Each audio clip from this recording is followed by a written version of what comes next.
Hello guys, இந்த வீடியோல எதை பத்தி பார்க்க போறோம் அப்படின்னு சொல்லி பாத்தீங்கன்னா, நடிகை காஜல் அகர்வால் திடீர்னு வந்து பாத்தீங்கன்னா ஆக்சிடென்ட் ஆயிடுச்சு அப்படின்ற விஷயத்தையும், இதுக்கு ஒரு சில பின்னணிகள் நடந்திருக்குங்க. அதையும் தெளிவா பார்க்க போறோம் இந்த வீடியோல. நம்ம சேனல்ல ஃபர்ஸ்ட் டைம் பார்க்குற பர்சனா நீங்க இருந்தீங்கன்னா மறக்காம நம்ம சேனலை சப்ஸ்கிரைப் பண்ணிக்கோங்க. அப்பதான் அடுத்தடுத்த போற வீடியோக்கான நோட்டிபிகேஷன்ஸ் அண்ட் பாப்அப்ஸ் வந்து உங்களுக்கு கண்டினியூஸா கிடைச்சிக்கிட்டே இருக்கும். அது மட்டும் இல்லாம இந்த வீடியோ பத்தி உங்களுக்கான கருத்துக்கள் ஏதாச்சும் இருந்துச்சுன்னா தாராளமா நீங்க கமெண்ட் பாக்ஸ்லயும் மென்ஷன் பண்ணலாம். ஸோ ரீசெண்டா ரொம்ப வைரலா பரவிட்டு இருக்கக்கூடிய விஷயங்கள் அப்படின்னு சொல்லலாம். இது நார்த் சைட்லயுமே இந்த விஷயம் பரவிட்டு தாங்க இருக்கு அப்படின்னு கூட சொல்லலாம். அதாவது நடிகை காஜல் அகர்வால் வந்து பாத்தீங்கன்னா திடீர்னு ஒரு ஆக்சிடென்ட் ஆயிடுச்சு அப்படின்னு அவங்க வந்து மரணம் அப்படின்னு சொல்லிட்டு ரிப்பெல்லாம் வந்து பாத்தீங்கன்னா போட ஆரம்பிச்சிட்டாங்க. ஸோ இது வந்து கொஞ்சம் வைரலாவே பேசப்பட்டு வந்துட்டு இருக்கு அப்படின்னு சொல்லலாம். ஸோ இந்த விஷயத்துக்கான பின்னணி என்ன அப்படின்றது பாத்தீங்கன்னா, அவங்களே ஓப்பன் ஸ்டேட்மெண்டா வந்து பாத்தீங்கன்னா இன்ஸ்டாகிராம்ல வந்து மென்ஷன் பண்ணிட்டாங்க. அதாவது எனக்கு எந்த விஷயமும் ஆகல, இந்த மாதிரி ஆக்சிடென்ட் எல்லாம் எதுவுமே ஆக கிடையாது, நான் நல்லா தான் இருக்கேன், இந்த மாதிரி ஃபேக் நியூஸை யாரும் நம்ப வேணாம், அது மட்டும் இல்லாம பாசிட்டிவான விஷயத்த திங்க் பண்ணுவோம், அதை நோக்கி போவோம் அப்படின்ற விஷயத்த வந்து பாத்தீங்கன்னா அவங்க கிளியரா மென்ஷன் பண்ணிட்டாங்க. ஆக்சிடென்ட் அப்படின்ற விஷயம் எல்லாமே முழுக்க முழுக்க ரூமர். இந்த விஷயம் கேட்கும் போது எனக்கே வந்து பாத்தீங்கன்னா சிரிப்பு வருது அப்படின்ற விஷயத்தையும் அவங்க மென்ஷன் பண்ணியிருக்காங்க.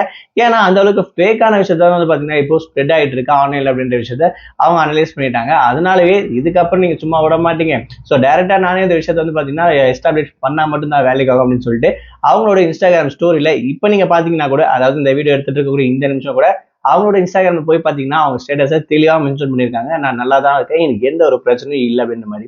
ஸோ இந்த மாதிரி நிறைய ஃபேக் நியூஸ் வந்து பாத்தீங்கன்னா வந்து ஸ்ப்ரெட் ஆயிட்டு இருக்கு. ஸோ அங்க இருக்கக்கூடிய விஷயங்கள் இங்கேயும் எஃபெக்ட் ஆன மாதிரி. ஸோ சவுத்லயும் இவங்க வந்து பாத்தீங்கன்னா இறந்துட்டாங்க அப்படின்ற விஷயத்தையும், ரொம்ப ஹாஸ்பிட்டல் சீரியஸாக இருக்காங்க அப்படின்னு கார்ல போயிட்டு இருக்கும்போது ஆக்சிடென்ட் ஆயிடுச்சு அப்படின்ற விஷயத்தையும் பாத்தீங்கன்னா ரொம்பவே வைரலா பரவிட்டு இருக்கு அப்படின்னு சொல்லலாம். ஸோ ஒரு சில சேனல் வந்து இது ரொம்பவே ட்ரெண்டிங்கா விஷயமா வந்து பாத்தீங்கன்னா போயிடுச்சு அப்படின்னு கூட சொல்லலாம். ஸோ அந்த வகையில காஜல் அவங்க ரிவீல் பண்ணிருக்கக்கூடிய விஷயம், ஸோ முழுக்க முழுக்க இது வந்து ஃபேக்கான நியூஸ் தான், இதுல எந்த ஒரு உண்மையும் கிடையாது அப்படின்ற விஷயத்த சொல்லிட்டாங்க. அது மட்டும் இல்லாம பாசிட்டிவா திங்க் பண்ணுங்கன்ற விஷயத்தையும் அவங்க மென்ஷன் பண்ணியிருக்காங்க. ஸோ இந்த மாதிரி விஷயம் வந்து பாத்தீங்கன்னா செலிபிரிட்டிங்க நிறைய விஷயம் பத்தி வர்றது சகஜம் அப்படின்னு சொல்லலாம். பட் மரணம் அப்படின்னு சொல்றது கொஞ்சம் ஓவர் தான் அப்படின்ற விஷயத்த நான் இங்க நினைக்கிறேன். ஆனா நல்லா இருக்கக்கூடியவங்களே சாவடிச்சிருவாங்க அப்படின்ற விஷயம் வந்து பாத்தீங்கன்னா இப்பதான் தெரியுது. அது மட்டும் இல்லாம செலிபிரிட்டி அப்படின்னாவே இவங்க ஆல்ரெடி கல்யாணம் பண்ணிட்டாங்க, இங்க போயிருக்காங்கன்ற விஷயம் தான் ஓவரா வைரலா பரவும் சொல்லலாம். இப்ப ரீசெண்ட் டேஸ்ல நெகட்டிவ் பேர்ல வேற மாதிரி நெகட்டிவ் வந்து பாத்தீங்கன்னா பரவிட்டு இருக்கு. ஸோ இந்த விஷயம் அவங்களோட ஃபேமிலி பார்க்கும்போது கண்டிப்பா எந்த அளவுக்கு எஃபெக்ட் ஆயிருக்குன்ற விஷயத்தையும் அவங்க யோசிக்க மாட்டாங்க என்னன்னு தெரியல.